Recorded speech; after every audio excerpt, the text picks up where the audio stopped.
बताया जाता है कि 3 बजे से पहले जल को न जगाएं, पेड़ों को न जगाएं और भगवान को भी न जगाएं। 3 से पहले ब्रह्म मुहूर्त 3 बजे से आरंभ होता है।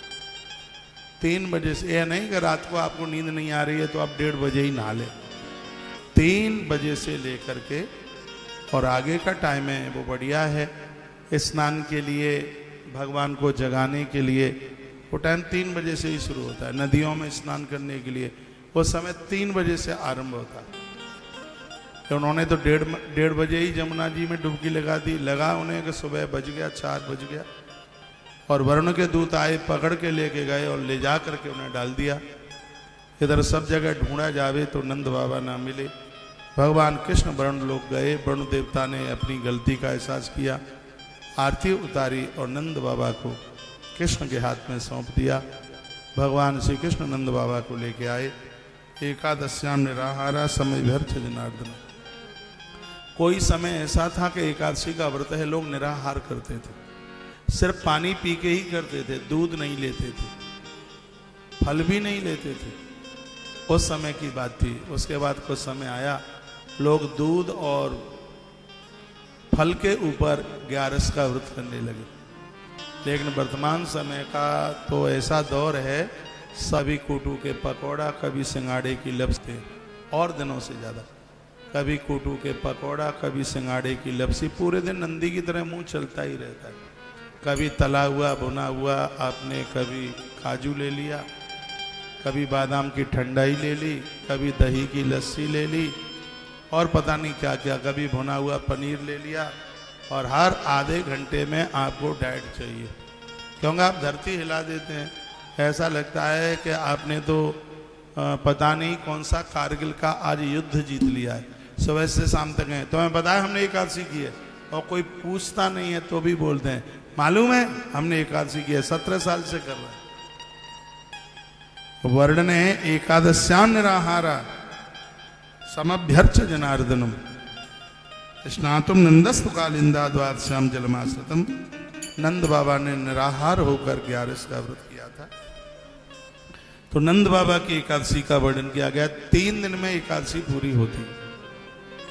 10वीं की रात में भोजन नहीं किया जाता। एकादशी को एक बार फलाहार लीजिए और द्वादशी को भी एक ही बार भोजन लीजिए। इसमें तुलसी का पूजन होता है, ब्राह्मण को भोजन कराया जाता है, भगवान नारायण का अभिषेक किया जाता है, उनका पूजन किया जाता है, तब ही ये 11 का जो व्रत है पूरा होता है। मैंने एकादशी के बारे में बहुत लंबा लंबा प्रवचन लाइव टेलीकास्ट कथा तक आपको सुना दिया है। तो ऐसी ये कथा अद्भुत। उसके बाद रास पंचाध्यायी की कथा है। भागवत जी के 5 अध्यायों में रास पंचाध्यायी। स्वागतम वो महाभाग प्रियम किम करवाणि बा। भगवान ने बांसुरी वन में बजाई।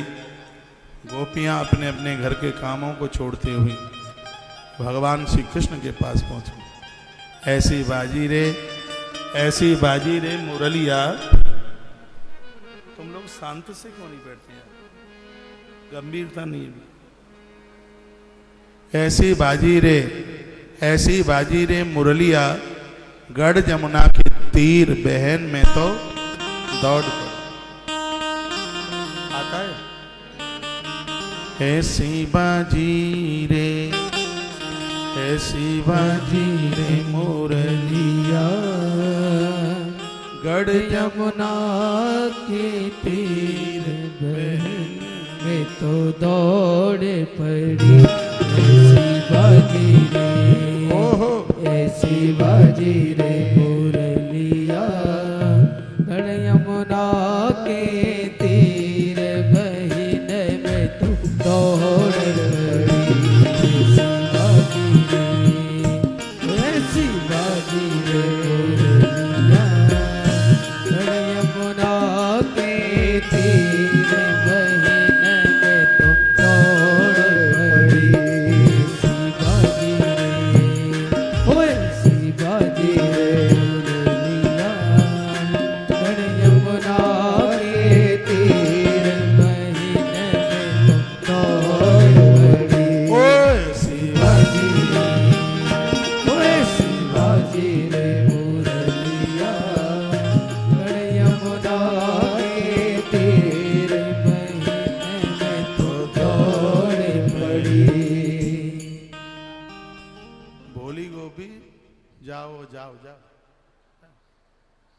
बोलिए बांके बिहारी लाल की जय हो।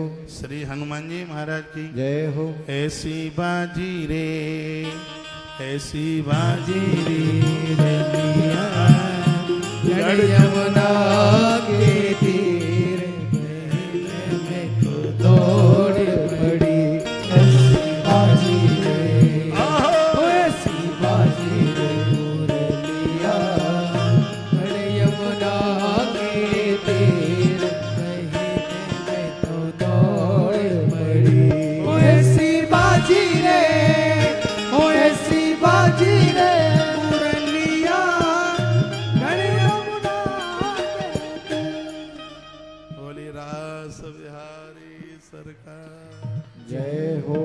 आज के आनंद की जय हो। हरे बांस की बनी मुरलिया छत्तीस हरे बांस की बनी रे मुरलिया राग छत्तीस बाजी रे ऐसी बाजी रे ऐसी बाजी रे मुरलिया गण यमुना के तीर में तो दौड़ पड़ी। बोलिए बसी बारे की जय हो। कारे कलुआ की तोड़ो बांसुरी जागो चैन पड़ाए कारे कलुआ की तोड़ो रे बांसुरी जागो चैन छोट दवाई के जामुरली को करियाए बड़ो मत वालो रे ओ नंद को लाला रे बड़ो मत वालो रे नंद को लाला बड़ो वालो रे नने के पीर बहन में तो दौड़ पड़ी ऐसी बाजी रे ऐसी बाजी रे बाजी रे मुरलिया गण यमुना के तीर में दौड़ पड़ी। बोलिए बांसुरी वाले की जय हो।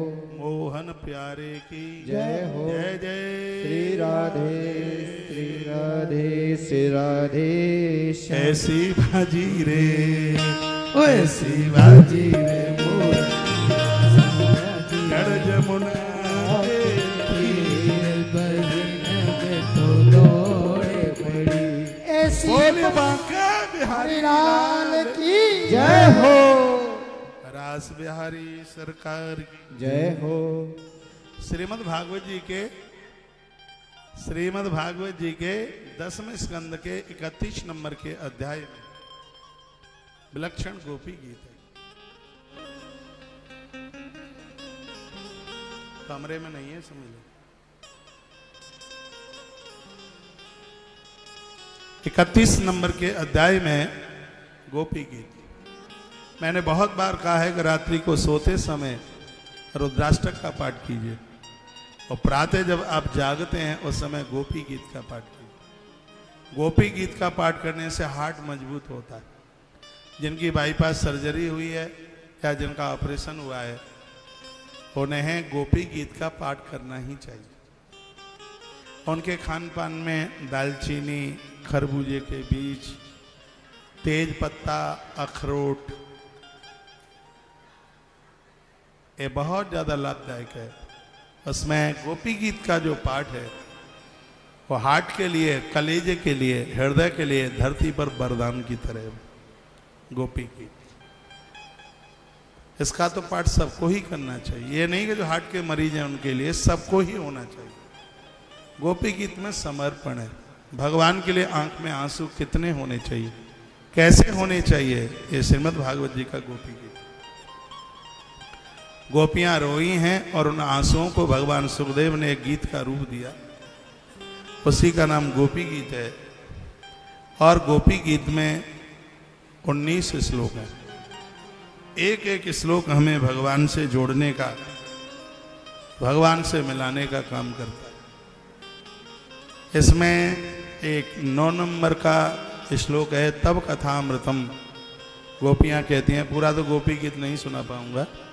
तब कथामृतम तप्त जीवनम कवि भिरीडितम कलमसापहम श्रवण मंगलम श्री मदातदम भुवि गृणंत ते भूरदा जन। गोपियां कहती हैं, विरह से सताए हुए लोगों के लिए अमृतमय है। विरह से सताए हुए लोगों के लिए कथा जिंदगी है। आप मानना या न मानना, दिक्कत और परेशानियों में आकर बहुत लोग आत्महत्या करने को तैयार थे। उनमें माताओं की संख्या ज्यादा थी, लेकिन गोपियों की भाषा में गोपियों ने जो कहा है, जो मरने की तैयारी कर रहे थे, कृष्ण की कथा सुन करके उन्होंने अपने आप का परिवर्तन कर लिया, उनकी जिंदगी बदल गई। ये कथा ऐसी है जो आत्महत्या नहीं होने देती। ये कथा ऐसी है जो समय से पहले मरने नहीं देती। और गोपियों ने ये बात बड़ी अद्भुत कही है।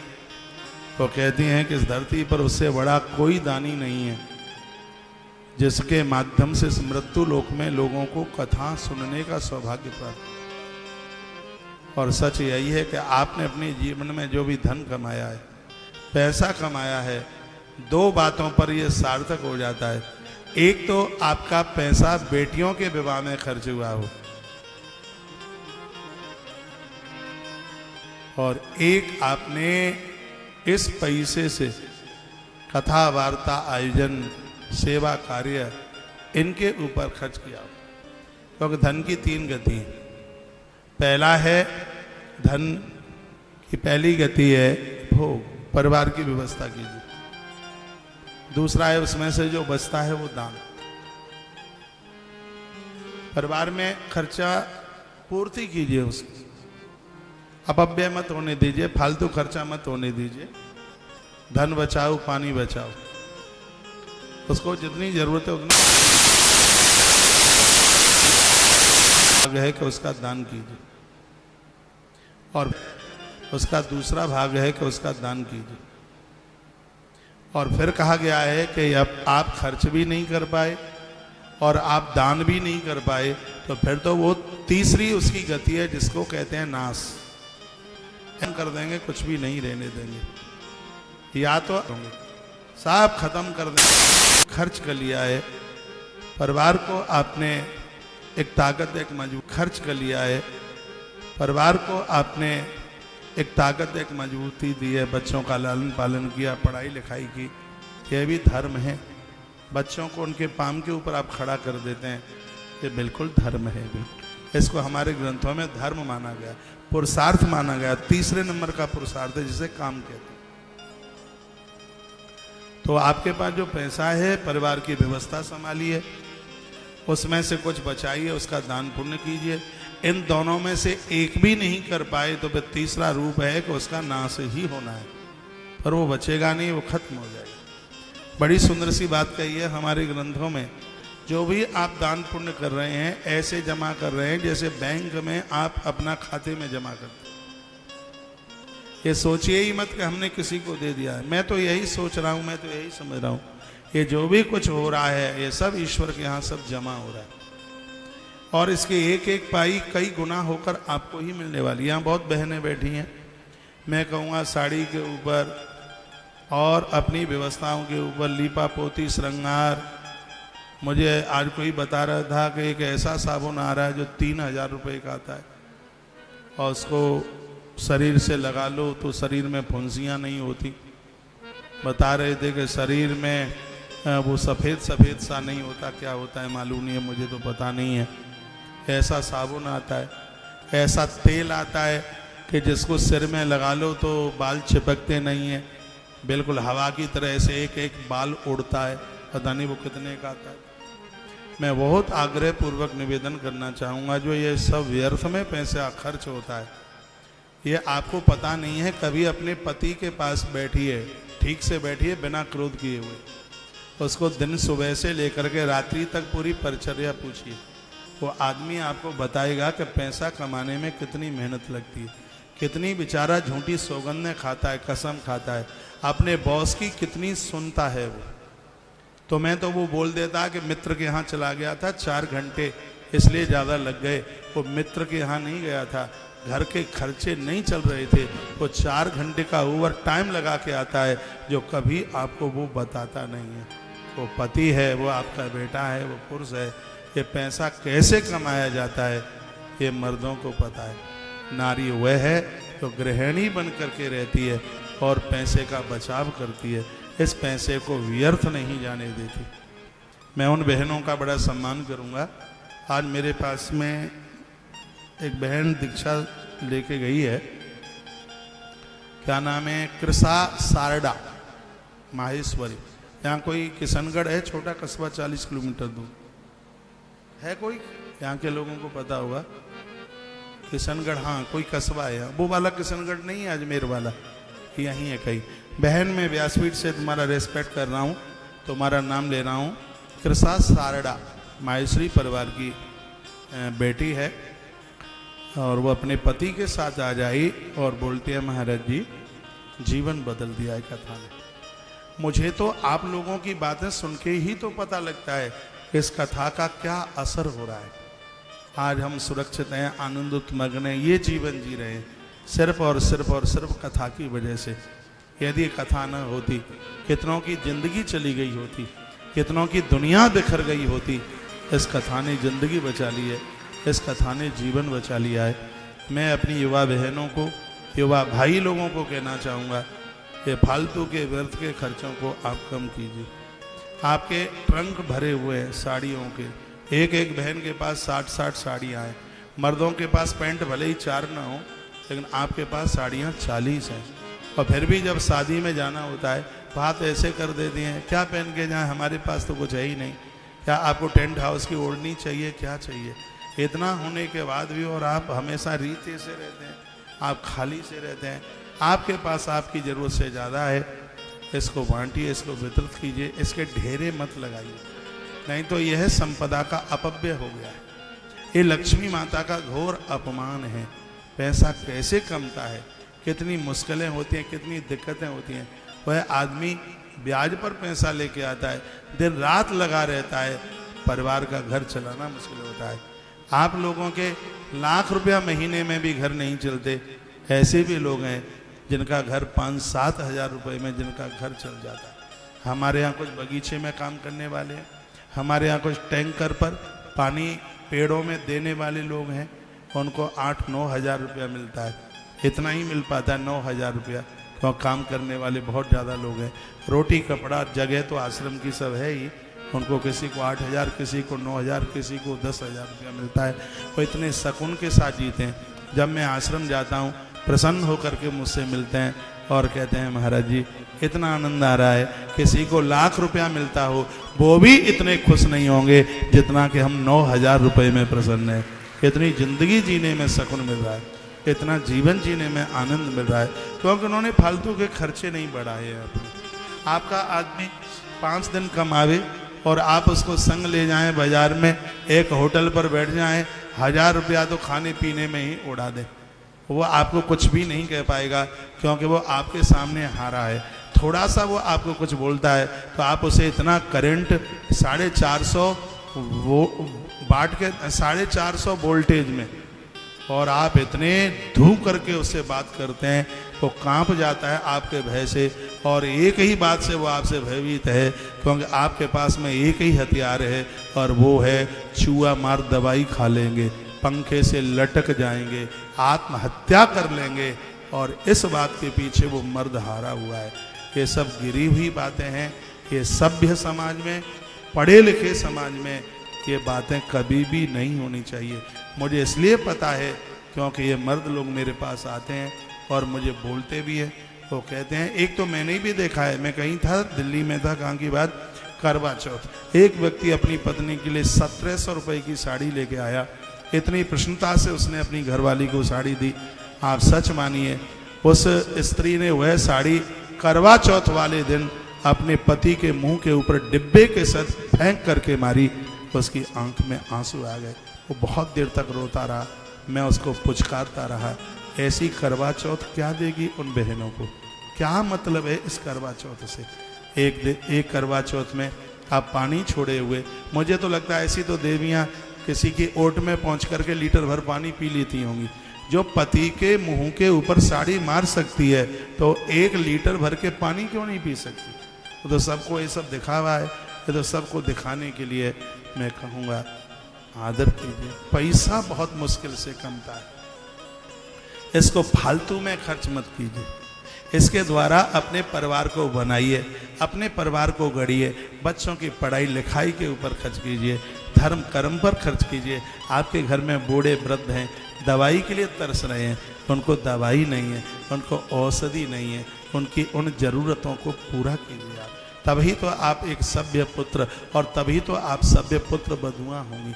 और खाली कथा में नाचने से, कमर मटकाने से, तालियां बजाने से कुछ भी नहीं होगा। ये तो समय चला गया, ये समझ लो खत्म, समय यूं ही हो गया। मुझे गोपियों की बात याद आती है। गोपियां कहती हैं तब कथामृतम तप्त जीवनम। हे भगवान, जो लोग आत्महत्या करके मर रहे थे इस धरती पर, उनकी जिंदगी के लिए आपकी कथा उनके प्राण बन गई है, उनकी जिंदगी बन गई है आपकी कथा। आपकी कथा ना होती तो बिना मौत के कितने लोग मर गए होते। दिमाग फैल हो गया होता, माथा फैल हो गया होता उनका, और माइग्रेन में वो मर गए होते, उनका मस्तिष्क खत्म हो गया होता। लेकिन उन लोगों को आपकी कथा ने बचा लिया। हे भगवान, धरती पर बहुत बड़े बड़े दान हैं, लेकिन जिन्होंने तुम्हारी कथाओं का आयोजन करा के लोगों को कथा का दान दिया है, उनसे बड़ा कोई दूसरा दानी नहीं है। ये गोपियां गोपी गीत में कहते हैं। और मुझे विश्वास है कि मेरी भाषा आपकी समझ में आ रही है। आप कथा सुन रहे हैं। काफी लोग यहां ऐसे बैठे हैं जो कथा के आयोजक रहे। 1000 कन्याओं के विवाह के बराबर तो इसका पुण्य है। 2 दिन की शादी होती है, 24 घंटे की शादी होती है। इसमें तो उत्सव महीने पहले से ही खुशियां शुरू हो जाती हैं। जिनको आप जानते भी नहीं है वो आपके दरवाजे पर आते। रामपाल अग्रवाल जी ये कथा करा रहे हैं। यहां कितने लोग आ रहे हैं जिनको ये जानते भी नहीं, और वो लोग यहाँ आ रहे हैं और एक कथा यहाँ आके सुन रहे हैं। तुम्हारा तो सच में पैसा धन्य धन्य हो गया, तुम्हारा जीवन सफल हो गया। और पैसा काय के लिए होता है? तुम्हारी जिंदगी सार्थक हो गई। तुम्हारे जीवन में इससे बड़ा कोई दूसरा उत्सव हो नहीं सकता। दूसरा ना पहले हुआ होगा और ना भविष्य में कभी हो पाएगा। ये जो आयोजन होते हैं ये भगवान की कृपा के द्वारा, इसका आयोजक स्वयं ईश्वर होता है। ये उसकी कृपा के बिना कभी भी संभव नहीं हो सकता। और वो पुत्र बड़े धन्य होते हैं तो 20 नाखूनों से कमाकर अपने माता पिता के निमित्त ऐसे आयोजन समर्पित कर देते हैं। इससे बड़ा उत्सव नहीं हो सकता, इससे बड़ा उल्लास नहीं हो सकता। दरबारे पर कितने लोग आते हैं जिन्हें हम जानते भी नहीं हैं, और वो भगवान की कथा सुन करके, भगवान की कथा समझकर वो कथा सुन करके चले जाते हैं। जिनसे तुम्हारी कोई रिश्तेदारी नहीं है, तुम्हारे यहाँ पानी पी के जाते हैं। देखा जाए तो असली अतिथि तो ये है, जिसको जो अतिथि एक शब्द हमारे ग्रंथों में कहा गया है, जिसकी आने की कोई तिथि नहीं है, जिसका नाम गाम मोहल्ला आप जानते नहीं है, वो कहा गया है कि परमात्मा ही अतिथि बनकर तुम्हारी देहली पर चल करके आता है, तुम्हारे जीवन को दिव्य दिव्य करके चला जाता है, तुम्हारी जिंदगी को सार्थक करके चला जाता है। मैं इस गोपी गीत की कथा में हमेशा भगवान को एक प्रार्थना करता हूँ, कहता हूँ हे प्रभु, मैं आपसे प्रार्थना करता हूँ मेरे परिसर में जितने भी भक्त लोग बैठे हैं, इनको एक बार अपनी कथा का आयोजक बना करके इन्हें निहाल कर देना, इन्हें दिव्य कर देना, इन्हें कृतकृत कर देना। थोड़ा थोड़ा पैसा इकट्ठा करो। एक बहुत बड़ी कथा नहीं करा सकते तो अपने जीवन काल में एक छोटा सा कथा का आयोजन करा के जाना, क्योंकि तीर्थ यात्रा सार्थक हो जाती है, जीवन सार्थक हो जाता है भगवान की कथा का आयोजन करके। प्रभु श्री राम जी ने भी कथा का आयोजन किया था, लेकिन उन्होंने समझा कि कोई मुनि कुमार कथा कह रहे हैं, लेकिन वो मुनि कुमार नहीं थे, वो प्रभु श्री राम जी के ही 2 बेटे थे जिन्होंने कथा सुनाई। एक का नाम था लव और दूसरे का नाम था कुश। लव कुश। भगवान श्री कृष्ण ने भी कथा का आयोजन किया था और इस कथा के प्रमुख वक्ता थे श्री सुदामा जी महाराज। सुदामा श्री द्वारका जी में रहे और श्री द्वारका जी में उस समय भागवत की कथा तो कृष्ण के बाद में ही चली है ना, तो उस समय घर घर में एक कथा होती थी और आज वर्तमान समय में लोग उसको भूल गए हैं। ऐसा कोई घर नहीं होता था जिस घर में वो कथा ना होती हो। और उस द्वापर में बहुत ज़्यादा बोल वाला था उस कथा का। जिसके घर में ये कथा होती थी उस व्यक्ति को विशेष व्यक्ति माना जाता था, उसको महान व्यक्ति माना जाता था, उसको दिव्य व्यक्ति माना जाता था, उसको धार्मिक व्यक्ति माना जाता था। और जिसके घर में ये कथा नहीं होती थी लोग उसको समाज से अलग कर देते थे, उसके घर का पानी नहीं पीते थे। और भगवान कृष्ण के काल में जो कथा बहुत चलती थी उस कथा का नाम था सत्यनारायण व्रत कथा, सत्यनारायण भगवान की कथा। और भगवान श्री कृष्ण ने कई दिनों तक श्री सुदामा जी के मुख से श्री द्वारका में श्री सत्यनारायण व्रत कथा को भगवान कृष्ण ने सुना। अरे जब ईश्वर कथा सुनता है तो हम और आप कथा क्यों ना सुने। जब भगवान कथा का आयोजक बनता है तो हम और आप उस कथा के आयोजक क्यों ना बने। मुझे विश्वास है आप थोड़ा थोड़ा पैसा इकट्ठा कमा करके और आप ये धर्म सार्थक काम अपने घर में पूर्णमासी के दिन, गुरुवार के दिन और किसी पर्व तिथियों में ब्राह्मण को बुलाइए या देवता को बुलाइए और सत्यनारायण भगवान की कथा का आयोजन कीजिए। उसमें कोई ज़्यादा पैसा भी नहीं लगता। कथा का मतलब है एक कथा करा के आपने 10-10 अश्वमेध यज्ञ करने का सौभाग्य प्राप्त किया है। कथा की इतनी बड़ी में तो तब कथामृतम तप्त जीवनम तब भिरीड़तम कलमसापहम श्रवण मंगलम श्रीमदाततम भुवि गणंत ते भूरदातम। गोपियां कहती हैं, हे प्रभु तुम्हारी लीला कथा तो अमृत स्वरूप है, ब्रह से सताए हुए लोगों के लिए सर्वस्व जीवन है यह कथा। बड़े बड़े ज्ञानी महात्मा भक्त कवियों ने आपकी कथा का गायन किया है, वह सारे पाप और ताप को मिटा देती है। गोपियां कह रही ये कथा कभी भीड़तम कलमसापहम, ये ताप प्रताप संताप को मिटा देती है। इसके श्रवण मात्र से परम मंगल हो जाता है। लिखा है श्रवण मंगलम, इसके सुनने मात्र से मंगल हो जाता है।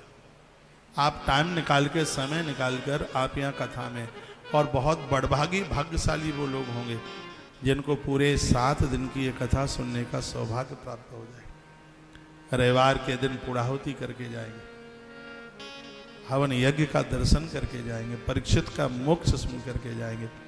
ये श्याम बाबा की बड़ी कृपा होगी, ये उसकी कृपा के बिना बिल्कुल संभव नहीं है।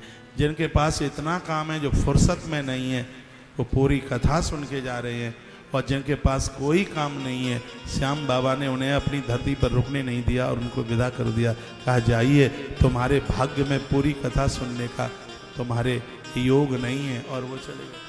अब मुझे फ़ोन किए हैं जाके, कहा महाराज जी कोई काम नहीं यहाँ, और बस ऐसे ही लग रहा था घर चलो कोई काम ना बिगड़ जाए, हम तो बड़े पछता रहे हैं और कथा छोड़ के आ गए हैं। मुझे कोई फ़ोन कर रहे थे, मैंने कहा गलती तुम्हारी नहीं है, ये कथा संपूर्ण कथा ये बिना पुण्यों के प्राप्त नहीं होती। कथा में परीक्षित मोक्ष और आप यज्ञ का दर्शन कर लें, श्याम बाबा के 1000 नाम लेकर उनको धन्यवाद देना और कहना। आप कहोगे कौन कौन से हैं श्याम बाबा के 1000 नाम? उनके 1000 नाम है, वो ना गा पाओ तो श्री श्याम देवाय नमः, श्री श्याम देवाय नमः, ओम श्री श्याम देवाय नमः, ओम श्री श्याम देवाय नमः 10 माला जप करके उनका धन्यवाद करना और कहना प्रभु आपकी कृपा से आपकी धरती पर हमें भागवत की कथा सुनने का सौभाग्य प्राप्त।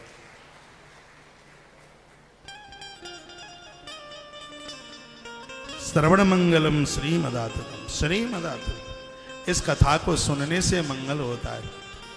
जो इस कथा के आयोजक बने हैं, जो इस कथा का दान कर रहे हैं, जो कथाओं में सहयोग करते हैं, श्रीमदाततम, वो धरती के सबसे बड़े दानी हैं। गोपियां कहती हैं वह सबसे बड़े दानी हैं इस धरती के। वह परम सुंदर, परम मधुर और बहुत विस्तृत जो प्रभु तुम्हारी कथा है, जो तुम्हारी उस लीला कथा का गान करते हैं, वास्तव में भूलोक में ही सबसे बड़े दाता तो वही है, उनसे बड़ा दानी कोई नहीं। ये गोपी बैठिए। गोपी गीत के 19 नंबर के श्लोक में गोपियां कहती हैं, यत्ते सुजात चरणाम्बुरुम स्तनेषु भीतासनै प्रीदधि मयि कर्कशेषु तेनाटवी मठस्थ व्यथेन किंसी रूपाधिर्मत धीर वदामि साम। गोपियां कहते हैं, हे भगवान, तुम्हारे चरण कमल से भी आप बड़े, आपके चरण कमल बड़े सुकोमल हैं। हमें भय लगता है कि उनमें कहीं कंकड़ और कांटे न बिध जाए। हम लेटे जाते हैं, हमारी छाती पर आप चलते रहिए, कंकड़ से आपके चरण बिध जाएंगे। और वह गोपियाँ एक बड़ी अद्भुत बात कहती हैं। वो कहती हैं कि हम आपके थे और हम आपके हैं और हम आपके ही रहेंगे। गोपियों ने गोपी गीत में बड़ी अद्भुत बात कही थी।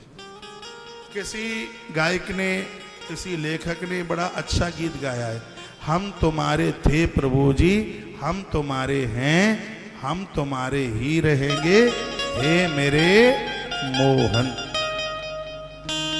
लगता है कि गोप गीत पढ़ के ही ये पंक्तियां बनाई हैं। आपने ही भी सुना होगा, देखना स्वर दो।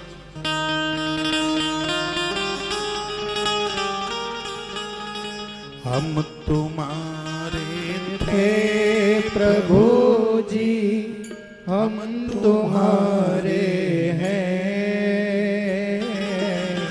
हम तुम्हारे ही रहेंगे, ऐ मेरे प्रियतम। हम तुम्हारे थे प्रभु जी, हम तुम्हारे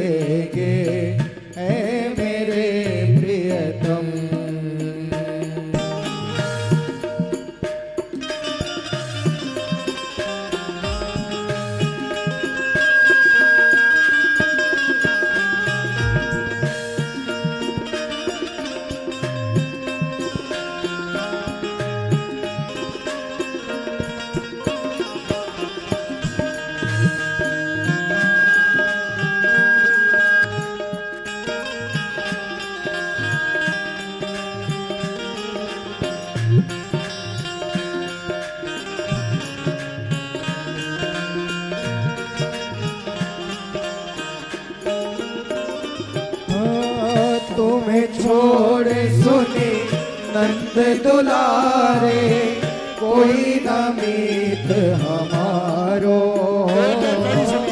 तुम्हें छोड़े सुने नंद दुलारे, कोई न मीत हमारो। किसके द्वारे जाए पुकारूं, और न कोई सहारो। किसके द्वारे जाए पुकारो, कोई न कोई सहारो। अब तो आके बाह पकड़ लो, ओ मेरे प्रीतम। तुम हमारे थे प्रभु जी, तुम हमारे हो, तुम हमारे ही रहोगे, ओ मेरे प्रियतम। हरि बोल।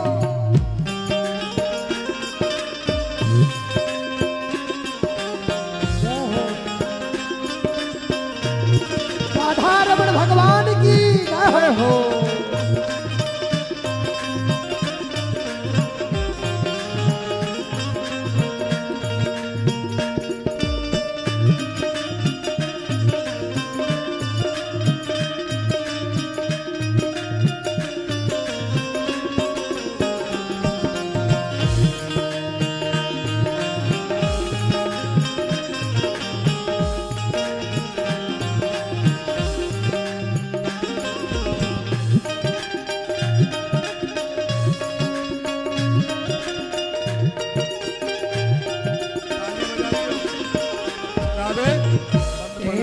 कारण सब जग छोड़ा, तुम संग नाता जोड़ा। तेरे कारण सब जग छोड़ा, तुम संग नाता जोड़ा। तेरे कारण सब जग छोड़ा, तुम संग नाता जोड़ा। ओ तेरे कारण सब जग छोड़ा, तुम संग नाता जोड़ा। हो तेरे कारण प्रभु बस ये कह दो, तू मेरा मैं तेरा हो। आवाज क्यों नहीं बोल रहे? एक बार प्रभु हंस के कह दो, तू मेरा मैं तेरा। साची प्रीत की रीत निभा दो, ओ मेरे प्रीतम। तुम हमारे थे प्रभु जी, तुम हमारे हो। तुम हमारे ही रहोगे, ओ मेरे प्रियतम। हरि बोल है हो।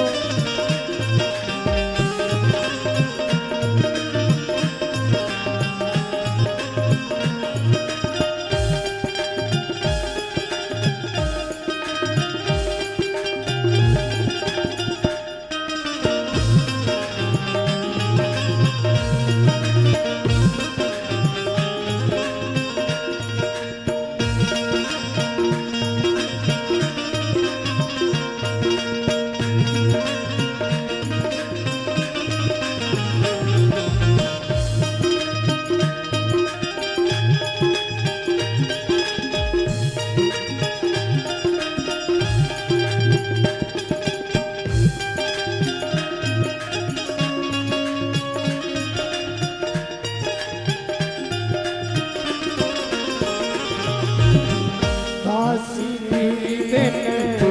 सुन लीजो, ओ ब्रज राज दुलारे। दासी बिन सुन लीजो, ओ ब्रज राज दुलारे। दासी की बिन सुन लीजो, ओ ब्रज राज दुलारे। आखिरी आस यही जीवन की पूर्ण करना प्यारे।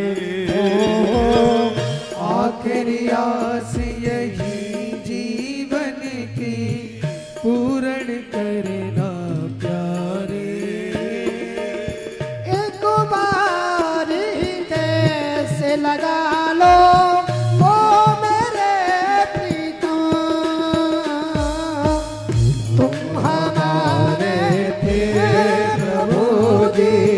तुम हमारे हो।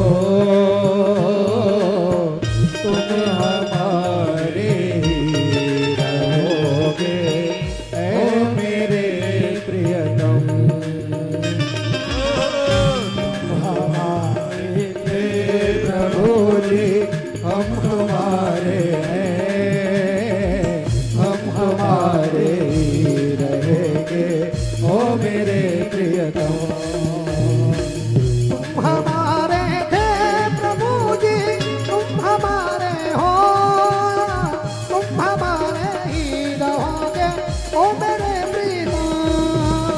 हम तुम्हारे थे प्रभु जी, हम तुम्हारे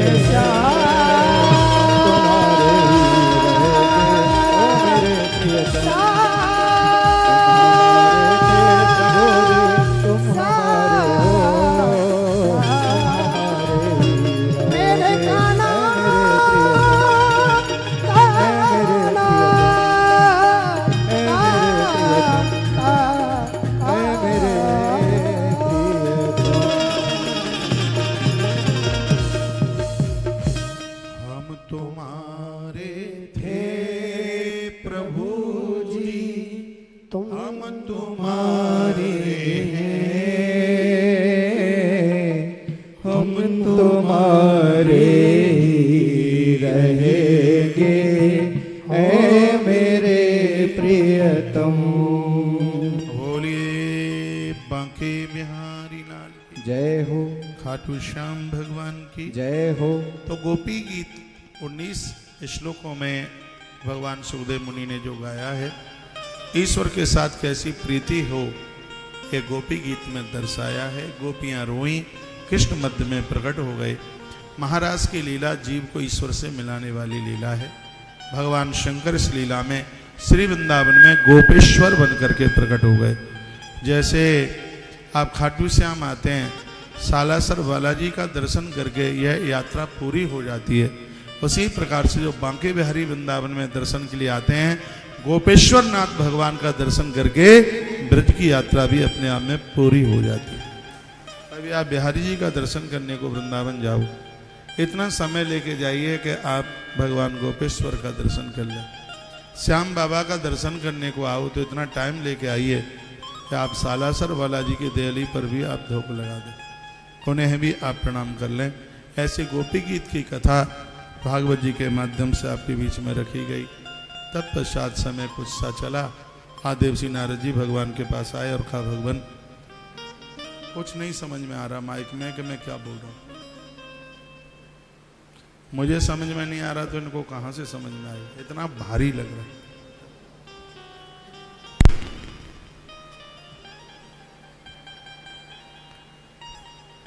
देवर्षि नारद जी वन में भगवान को मिले, कहा प्रभु आपने वायदा किया था कंस के उद्धार के लिए, लेकिन वो जिंदा है, आप कुछ तो करो। प्रार्थना करी, त्वामीश्वरम स्वाश्रयात्माया विनिर्मिता शेष विशेष कल्पनम पीड़ार्थ मध्यात्म मनुष्य विग्रम नतोस्में धौर्यम यद विष्णु साध्य। नारद जी प्रणाम करते हैं, आप सबके अंतर्यामी और नियंता हैं, अपने आप में स्थित और परम स्वतंत्र हैं। आप दुनिया को चलाने वाले भगवान आप हैं, आप सबको जानते हैं, आप मुझे भी जानते हैं। मैं आपसे प्रार्थना करके आया हूं कि आपने वादा किया था कंस को समाप्त करने के लिए, उसके अन्याय अत्याचार बढ़ रहे हैं। भगवान ने कहा समझ में आता नहीं है कि इसकी देहली तक कैसे जाया जाए। नारद जी ने कहा मैं उसे कहूँगा कि यज्ञ कर, आपको नौता आएगा और आप दरवाजे पर पहुँच करके और इसकी सत्ता को समाप्त कर देना। भगवान ने स्वीकार किया। नारद जी सीधे कंस के यहाँ पहुँचे और पूरी बात बताई।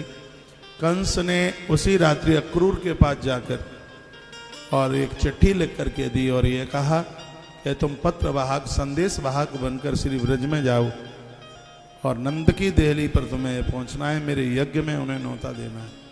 अक्रूर जी ने पहले मना किया, बाद में फिर लगा के मार डालेगा, इससे तो भला भगवान के दर्शन हो जाए तो ज़्यादा ठीक। अक्रूर जी ने एक बड़ी अच्छी बात कही है, रामायण में भी इस बात का वर्णन है कि 9 लोगों का कभी विरोध न करे।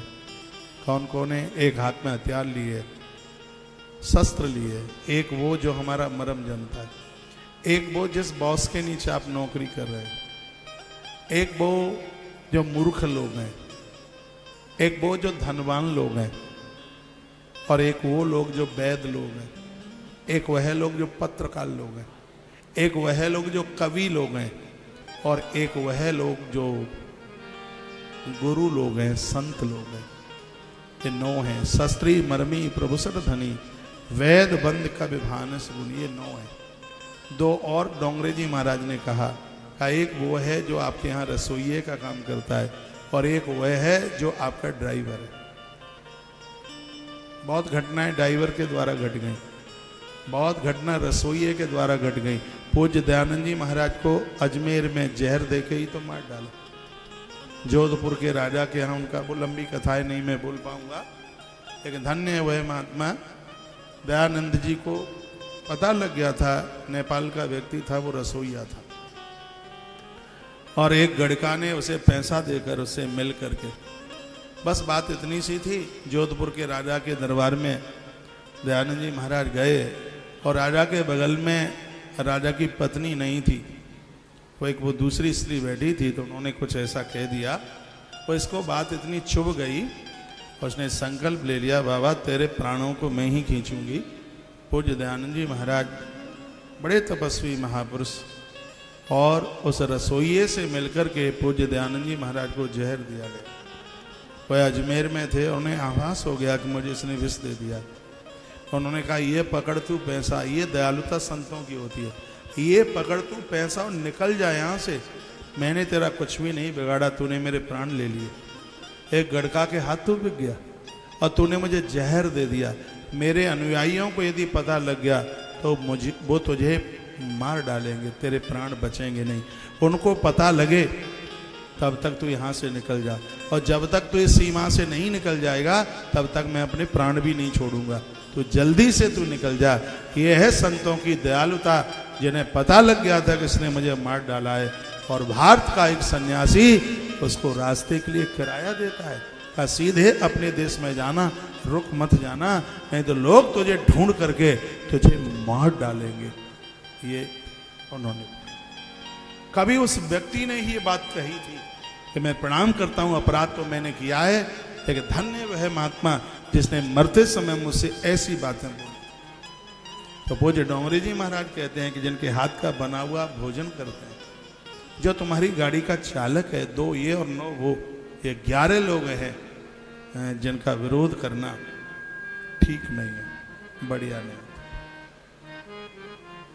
तो अक्रूर ने सोचा ये मालिक है, राजा है, इसका विरोध करूंगा तो ये मार डालेगा, इससे तो भला यही है कि मुझे चला जाना चाहिए। दूसरे दिन प्रातः होते ही और अक्रूर श्री ब्रज के लिए गए। ममाध्या मंगलम निष्ठम फलवाशयी वही में भवा। भागवत कहती है कि जब आप भगवान के मंदिर की तरफ अपने चरण रख देते हैं, आपके अमंगल तो उसी समय समाप्त हो जाते हैं। वो भगवान की बड़ाई प्रशंसा करते हुए दोषित पार्थ मास्ताय प्रयोनंद गोकुलम, प्रातः होते ही वह स्नान ध्यान करते हुए व्रज के लिए चल पड़े। ऐसे जा रहे हैं जैसे विभीषण रामायण में जा रहे हैं प्रभु के पास। गोस्वामी जी ने उनके जाने का वर्णन किया है। देखे हूँ जाए चरण जल जाता, देखे जाए चरण जल जाता, मृदुल से भक्ति सुख दाता। देखे हो जाए चरण जल देखे हो जाए चरण जल जाता, अरुण मृदुल से भक्ति सुख दाता। देखे हो जाए चरण जल जाता, अरुण मृदुल से भक्ति सुख दाता। बोलिए भक्त वत्सल भगवान की जय हो, श्री हनुमान जी महाराज की जय हो, आँख के आनंद। जय हो। और वह अक्रूर जी महाराज भगवत नाम स्मरण करते हुए उन्होंने ब्रज के लिए प्रस्थान किया। ब्रज में तो हर देहली पर भगवान कृष्ण के नाम की चर्चा होती है। अक्रूर ने अपनी आंखों से इस दिव्य दृश्य को देखा। तत्पश्चात श्री अक्रूर जी आगे के लिए बढ़े, उनका बड़ा आदर और मान हुआ, और वह नंद बाबा की उस गौशाला में पहुंचे जिस गौशाला में 9 लाख धेनु थी।